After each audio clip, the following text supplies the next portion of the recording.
முருகா சண்முகா சிவசுப்பிரமணியம்.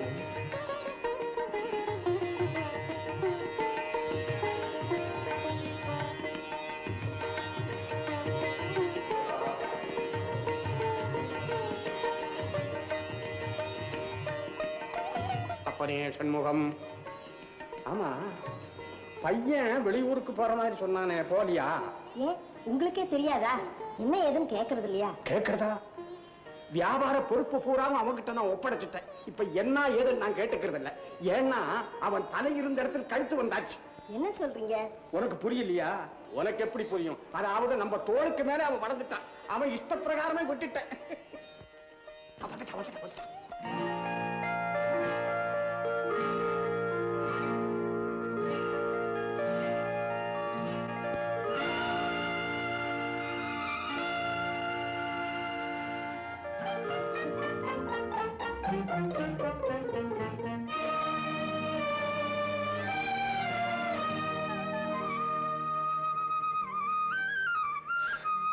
அப்பா நான் கொஞ்சம் அவசரமா பொள்ளாச்சி போயிட்டு வரேன். போயிட்டு வாங்க.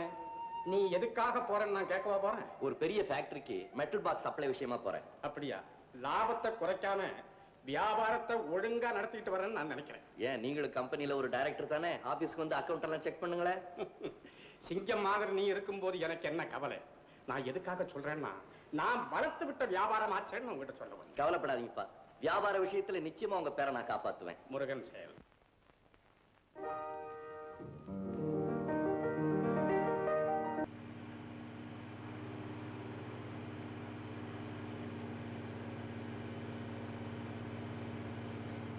டிரைவர், கொஞ்சம் சீக்கிரமா போங்க. ட்ரெயினுக்கு டைம் ஆச்சு, சீக்கிரமா போங்க.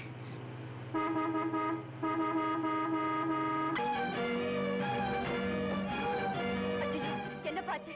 என்ன என்னமோ ஒண்ணும் தெரியலையே. சீக்கிரமா ஆஸ்பத்திரி தூக்கிட்டு போல. தூக்கிட்டு வா, சீக்கிரமா தூக்கிட்டு வா.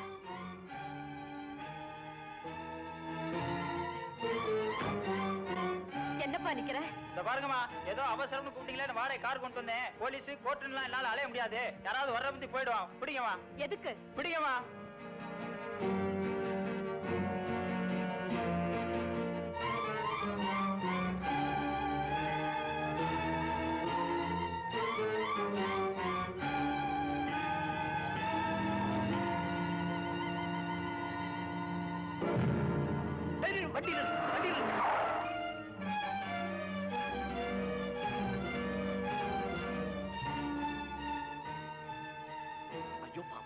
யாரோ தெரியல. கார் மாத்திரம் சண்டாள பையன். பக்கத்துல ஆஸ்பத்திரி இருக்கா? தூக்கு தூக்கு.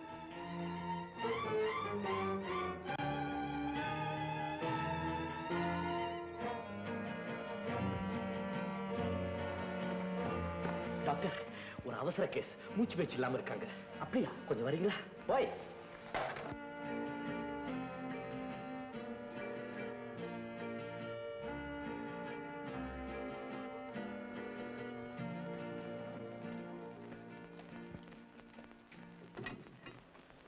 ஒண்ணும் பயம் இல்ல. ஏதோ அதிர்ச்சி ஏற்பட்டிருக்கு, அதனாலதான் மயக்கமா இருக்காங்க. ஆமா, அந்த பொண்ணு யாருன்னு எனக்கு தெரியாது டாக்டர். என் பேர் ரவி, ஊட்டி ரவி இண்டஸ்ட்ரி மேனேஜிங் டைரக்டர்.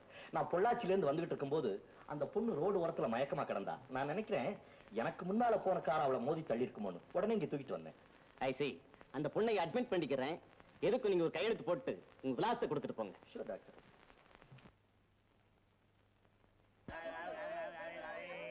ஆனந்தவுடன் கல்கி பேசப்பட பொம்மை பேப்பர் பேப்பர் பேப்பர் பேப்பர்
என்னங்க ஏன் ரயில நிறுத்த முயற்சி செய்றீங்க?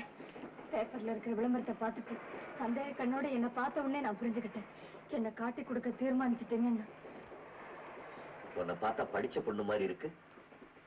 ஏன் வீட்டை விட்டு வெளியே வந்த? தயவு செய்து என்ன எதுவும் கேட்காதீங்க. நான் ஏற்கனவே குழப்பம் அடைஞ்சிருக்கேன். என்ன கண்டுபிடிச்சு கொடுத்தா பரிசு 10,000ன்னு விளம்பரப்படுத்திருக்காங்க.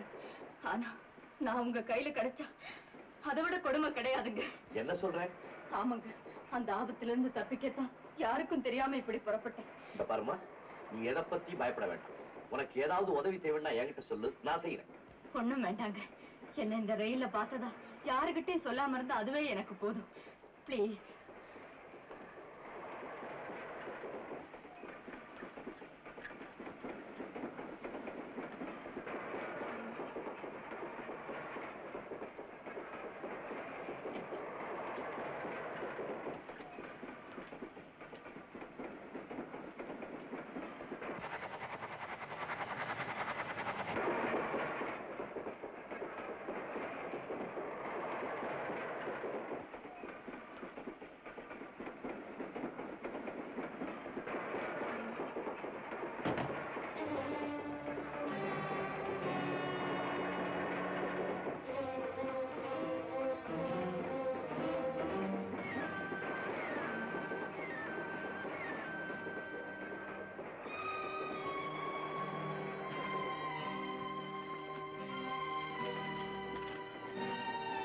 அன்புள்ள சிவகாமி, நலம் நலமறியாவா?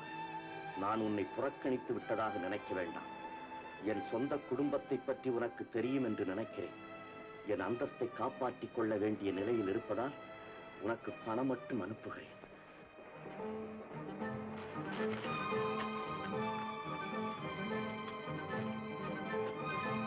அன்புள்ள சிவகாமி, உன்னை பார்க்க முடியவில்லையே தவிர உன்னை நான் நினைக்காத நேரமே இல்லை. நம் குழந்தை விஜயாவுக்கு இடதுகை பழக்கம் இருப்பதாக எழுதியிருந்தார். இடது கையாலேயே சாப்பிடுவதாகவும் இடது கையாலேயே எழுதுவதாகவும் குறிப்பிட்டிருந்தார். அதற்காக கவலை வேண்டாம், நாளடைவில் தெரிந்து விடுவாள். நான்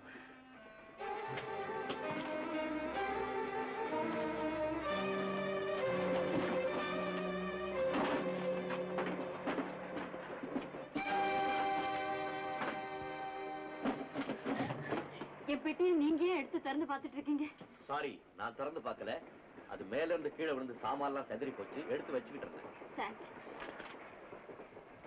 இந்த போட்டோவில் இருக்கிறது யாரு? எங்க அப்பாவும் எங்க அம்மாவும். உங்க அப்பாவா?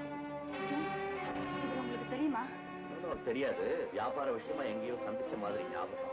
எங்க அப்பா ஊட்டியில ரொம்ப செல்வாக்குள்ளவர். அம்மா திடீர்னு இறந்து போயிட்டதுனால இப்ப அப்பாவை நான் பார்க்க போயிட்டு இருக்கேன். I see.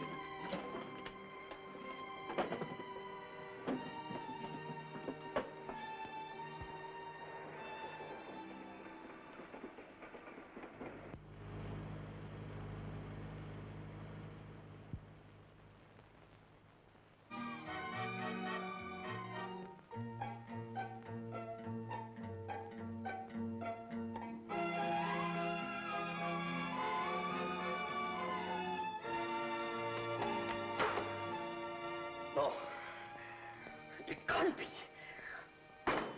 My good Lord. Yes. Vijaya party உங்களை நேர்ல பார்க்கணும்னு காத்துட்டு இருக்காரு. பிசினஸ் உடனே முடிக்கணுமா? சாரி மேனேஜர், இப்ப நான் யாரையும் பார்க்கறதுக்கு தயாரா இல்ல. நீங்களே பேசி முடிச்சிருங்க போங்க.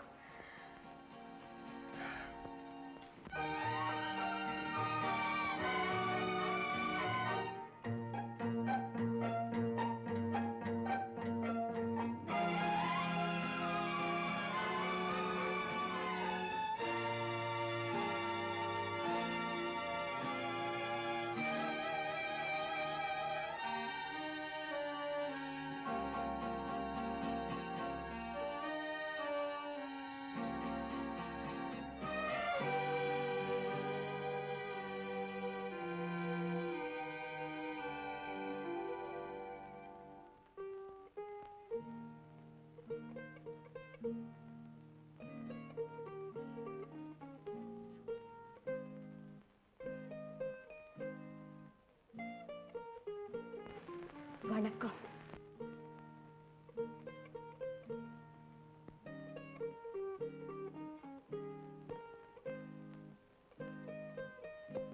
வணக்கம். யார் நீ? எங்க வந்த? எப்படி வந்த? நான் யாருன்னு உங்களுக்கு தெரியலையா? தெரியல. உன்னை நான் ஏன் தெரிஞ்சுக்கணும்? சரியா பார்த்து சொல்லுங்க. இப்படி வா. தெரியல. என்ன நீங்க சின்ன வயசுல பார்த்ததில்ல? இவ்வளோண்டு வயசுல என்ன விளையாடுறியா நீ? ஏன் சுத்தி வளைக்கணும்? நான் உங்க மகன். மகளா? ஐயோ, எனக்கு ஏது மகன்? எனக்கு ஒரே ஒரு மகன் தானே. நான் நம்பவே மாட்டேன். சுந்தரி, சுந்தரி. அப்பா. அப்பாவா? யாருக்கு யாரப்பா? அப்பனே, இது என்ன சோதனை? உண்மையை சொல்லுங்க. சிவகாமி உங்களுக்கு தெரியாது? சிவசாமியா? அது எந்த சிவசாமி? எனக்கு ஒரு சிவசாமி தெரியாது. சிவசாமி இல்லப்பா, சிவகாமி. எங்க அம்மா ஊருக்கும் உலகத்துக்கும் தெரியாம உங்களுக்கு மனைவியா வாழ்ந்துகிட்டு இருந்தாங்களே, அந்த உத்தமி. சிவகாமி, சிவகாமி. உங்க சொந்த மனைவிக்கும் தெரியாம அவங்களோட அந்யோன்யமா வாழ்க்கை நடத்திக்கிட்டு இருந்தீங்களே, நினைவில்லை? அவங்களுக்கு பெண் குழந்தை பிறந்ததும் உங்க சொந்த குடும்பத்தினுடைய அந்தஸ்துக்கு கெட்ட பேர் வந்துடுமோன்னு பயந்து கோழத்தனமா மறுபடியும் அந்த வீட்டுக்கு போகாம பணம் மட்டும் அனுப்பிச்சிட்டு இருந்தீங்களே, ஞாபகம் இல்ல? போதும், நிறுத்து.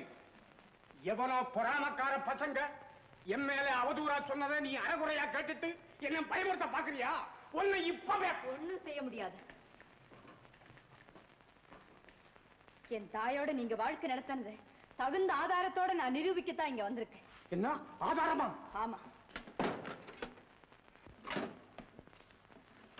இதோ அம்மாவுக்கு நீங்க எழுதின கடிதங்க, எங்க அம்மாவோட நீங்க சேர்ந்து எடுத்துக்கிட்ட போட்டோ. குழப்பமா இருக்குல்ல? உங்களையே நம்பிக்கிட்டு இருந்த எங்க அம்மா 20 நாளைக்கு முன்னால்தான் இறந்து போனாங்க. பாவம், அவங்க இறக்கும் போது கூட இந்த உண்மையெல்லாம் என்கிட்ட சொல்லவே இல்லை. அதுக்கப்புறம் இந்த பெட்டியில இருந்த போட்டோவையும் நான் பிறந்ததுக்கு அப்புறம் எங்க அம்மாவுக்கு நீங்க எழுதின கடிதங்களையும் பார்த்துதான் நான் இந்த முடிவுக்கு வந்தேன். நான் எதுக்காக அனாதையா வாழணும்னு நினைச்சுதான் உங்ககிட்ட நியாயம் கேட்க வந்திருக்கேன். பேர் அம்மா விஜயா. விஜயா, நல்ல பேரு. அம்மா, முதல்ல இதெல்லாம் வச்சு முடிக்கிறோம். வா, சீக்கிரம் சீக்கிரம். ஏன் நின்றுட்டு பேசுற? வா, உட்காந்து பேச்சு. வாமா, வாமா தாயே, வா வா. உட்காரு உட்காரு உட்காருமா. நீ என் மகளே தான். நீ சொன்னது ஒண்ணு நான் மறக்கிறேன். ஆனா உன் காலில் விழுந்து கேட்டுக்கிறேன். ஆனா என் குடும்பத்தை மட்டும் நீ குழப்பிடாத. உனக்கு எவ்வளவு பணம் வேணாலும் தரேன். நீ வீட்டை விட்டு ஓடிடு. நான் பணத்துக்காக இங்க வரல. நான் பணத்துக்காக இங்க வரல. உங்க மகங்கிற அந்தஸ்தோட இந்த வீட்டுல வாழத்தான் வந்திருக்கேன். போச்சரா போச்சரா போச்சரா. தர்ம சங்கடமாக போச்சு. பாரு, என் பொண்டாட்டி இருக்கா பாரு, உன் பெரியம்மா. அவ பொல்லாதவ. அவ வாயு ரொம்ப பெருசு. அவ மண்டா தொலைச்சிருவா. என் பையன் இருக்கான் பாருங்க, என் தலைக்கு மேல வந்து தன் சுட்டுடுவான். இதே உணர்ச்சி தானே மறைஞ்ச எங்க அம்மாவுக்கு இருந்திருக்கும். இருக்காதா? நான் ஒண்ணும் ஏமாந்தவ இல்ல. நீங்க செஞ்ச தவறுக்கு பிராயச்சித்தமா என்னை ஏத்துக்கிட்டு தான் தீரணும். நீங்க ஏத்துக்கிறதுனா நான் இனிமே இந்த வீட்டுல தான் இருப்பேன். நான் பெத்த மகளே, தபாரி தபாரி, நீ எது வேணாலும் பிடிச்சுக்க, அடம் மட்டும் பிடிக்காத. மன்னிக்கணும், நான் யாருக்கு எந்த கெடுதலும் செய்ய வரல. ஆனா என் உரிமையும் விட்டு கொடுக்க மாட்டேன். நல்ல வேலையா இங்க யாருமே இல்ல. அவ கோவிலுக்கு போயிட்டா, பையன் ஊருக்கு போயிட்டான். விஜயா, உடனடியா உன்னை என் மகன் சொன்னா அவங்க நம்பணுமே. அவங்க நம்பாம போனா உன்னோட சேர்த்து என்னையும் இல்ல அனுப்பிச்சிடுவாங்க வெளியே. என்னை காட்டி கொடுத்துறாதே. ஏன் இப்படி சொன்னா என்ன? நான் வந்து உன் சிநேகித மகன். ஓ, பயத்தில் உளர்றேன். நீ வந்து என் சிநேகித மகன். என் சிநேகிதன் சேத்திராடனம் செய்ய புறப்படும் போது வர்ற வழியில உன்னை என் வீட்டில் கொண்டு வந்து விட்டுட்டு கொஞ்ச நாள் பார்த்துக்கோங்கன்னு சொல்லிட்டு அவன் போயிட்டான். இது கதை. என்ன உன்னை கேட்ட நீயும் அப்படியே சொல்லிடு. உங்களுக்கும் தொந்தரவு கொடுக்க விரும்பல. நீங்க சொல்றபடியே செய்யறேன். ஆனா ஒரு கண்டிஷன். என்னவோ? உங்க மகளுக்கு உண்டான எல்லா வசதியோட தான் நான் இங்க இருப்பேன். அது பாட்டுக்கு நடக்கும். எல்லா வசதியும் நடக்கும். எல்லாம் நடக்கும். என்னங்க? வந்துட்டா. சிவா சிவா சிவா, நான் இன்னும் எப்ப நான் பார்க்க போறேன்? யார் மனே? அதுகிட்ட ஒண்ணும் பேசாத. அது வருத்தத்தில் ஆழ்ந்துகிட்டு இருக்கு. அது பேச தெரியாது. யார் இந்த பொண்ணு? நான் முந்தி சொல்லியிருக்கேனே, நச்சினார்கிரிய சிவன். அந்த சிவத்தினுடைய பொண்ணு. உனக்கு விஷயம் தெரியுமா? அந்த சிவத்தினுடைய பொண்டாட்டி போயிட்டா. அவன் போற கவலையினால சேத்திராடனத்துக்கு புறப்பட்டான். புறப்பட்டு வர்ற வழியில இந்த பொண்ணை நம்ம வீட்டுக்கு கொண்டு விட்டுட்டு கொஞ்ச நாள் பார்த்துக்க, நான் திருப்பி வந்து கூட்டிட்டு போறேன்னு சொல்லிட்டு விட்டுட்டு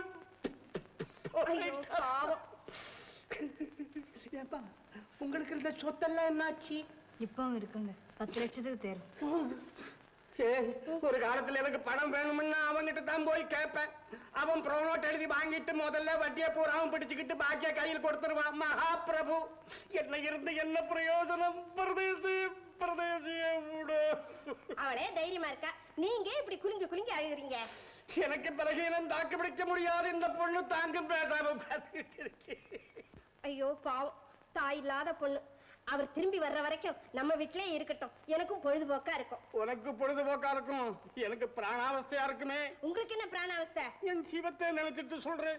சும்மா இருங்க, வெள்ளிக்கிழமையிலும் வந்திருக்க, நீ மகாராஜா ஆயிரம்மா. வா கீழே போ. இந்த பாரு, உனக்கு ஒண்ணு சொல்றேன், நீ எப்பவும் வளவளவளவளன்னு பேசுவியே, அதை இதுகிட்ட பிரயோகப்படுத்தாத, அது தாங்காது, உளறிடும். நீ வாமா. என் சிவம், என் சிவம் காப்பாத்தரா சிவம். அட போங்க சார், விவசாயே கிடையாது. மிஸ்டர் தைரியம் எவ்வளவு பெரிய புள்ளி. அவருக்கு எழுத்தாப்புல முனிசிபல் எலெக்ஷன்ல இந்த பற்ற முருகேசன் நிக்கிறான். அர்த்தமே இல்லாம போச்சு. போட்டி இல்லாம எப்படிங்க? என்ன பெரிய போட்டி? பற்ற முருகேசன் ஒரு போட்டியா? மிஞ்சி மிஞ்சி என்ன சார் ஆகும்? அவனுடைய ஒரு ஓட்டி ஒரு குறையும், அவ்வளவுதான். நீங்க வேணா பாருங்க, கொஞ்ச நாள்ல முனிசிபாலிட்டி குப்பை ஆக போதாமா. புடிச்சுக்கியா? நம்ம ஹெட் பிஸ்னஸ் மகன் ஹேமலதா அதான் சார் ஆப்டர் போட்டு ஆக்கிச்சு கூட போயிட்டு இருக்குமே. இந்த கன்றாவிக்கு லவ் மேரேஜ். உங்களுக்கே லவ் மேரேஜ்? உங்க வேலையை பாருங்க சார், என்ன கொஞ்சம் சீக்கிரம் அனுப்புறீங்களா? வர்றவங்க எல்லாம் அனுப்புறதா என்னுடைய வேலையா? உடம்பு பூரா கோளாறு வச்சிட்டு இருக்கிற, கொஞ்ச நேரம் நில்லையா? என்னங்க இன்ஜெக்ஷன் போட ஊசி காணோம், எங்க வச்சீங்க? காமா தேடி பாருங்க, அங்கேயே தான் இருக்கும். நல்லா தேடி பார்த்தேன், காணோம். சரியா பாருங்க, அங்கதான் இருக்கும். காலையில பலசரக்கடை பலராம் செட்டியார் ஊசி போட்டீங்கல்ல, அதுல இருந்தே காணோம். கவலை விடுங்க, ஊசி எங்கேயும் போயிடல, செட்டியார் கைக்குள்ளேயே தான் இருக்கு. நாளைக்கு செட்டியார் வந்த உடனே ஆபரேட் பண்ணி எடுத்துருவோம். அப்பா, உன் உடம்புக்கு ஒண்ணும் இல்ல, நரம்பு தளர்ச்சி. உள்ள நரம்பெல்லாம் சுத்திக்கிட்டு சிக்கு விழுந்திருக்கு. கொண்டு பண்றேனே. என்னதுங்க? நான் உனக்கு ஒரு இன்ஜெக்ஷன் போடுறேன். இன்ஜெக்ஷனா? உங்ககிட்டயா? வேண்டாங்க, எனக்கு வழக்கமா இந்த மஞ்சள் கலர் பவுடர் தருவீங்களே, அதை தாங்க. தரமாட்டேன். எனக்கு இன்ஜெக்ஷன் போடணும்னு ஆசை, கொண்டா போடுறேன். என் உடம்பு நல்லா இருக்குங்க, நான் ஓடுறேன். வழக்கமா வர்றேன். சொல்ல மறந்துட்டேன், இந்த சிட்டி இம்ப்ரூவ்மெண்ட் சிவசண்முகம் போயிட்டாரேன்னு எல்லாரும் வருத்தப்பட்டாங்க. அட ஏன்டா வருத்தப்படுறீங்க? அவர் போனாதான் இம்ப்ரூவ்மெண்ட்னு சொல்லி அவங்களுக்கு சமாதானப்படுத்துறேன். என்னப்பா, என்ன பார்க்கணும்னு வந்துட்டா அப்புறம் என்ன பயம்? வா. உடம்புக்கு என்ன குளிர் தருங்க. ஊட்டியில் இருக்கு, குளிராதாயா? ஏயா, அதுக்கு வந்து என் கழுத்த இருக்கணுமா? பேசாம ஒரு கம்பெனி வாங்கி போத்தி படுத்துங்க. அப்ப சரியா போயிடுமா? அப்பவும் போறேன்னா ஊரை விட்டா போக வேண்டியதான். போயா குழந்தை, வா வா வா வா வா வா வா. ஹே, நீ பத்திர பொண்ணு செங்கமா தானே? என்ன பண்ணுது? ஒரு வருஷமா என் உடம்புக்கு ஒண்ணுமே வரலைங்க, என்னவோ ஏதானு பயமா இருக்கு. அசிஷோ, தப்பாச்சே. அப்புறம் என் குழப்பம் என்ன ஆறுது? அல்மேல் சிகப்பு கலர் பவுடர் தானே ரெடியா இருக்கு. இந்த அம்மா 4 வேளை பவுடர் இருக்கு. முதல் வேலையை தேன்ல குழைச்சு சாப்பிடணும், 2வது வேளை நெய்யில, 3வது வேளை வேப்பெண்ணெயில, 4வது வேளை. 4வது வேலையா? அதானே, அநேகமா 4வது வேலைக்கு சந்தர்ப்பமே இருக்காதுமா. போயிட்டு வா. கடவுள் நம்பிக்கை இருக்கா?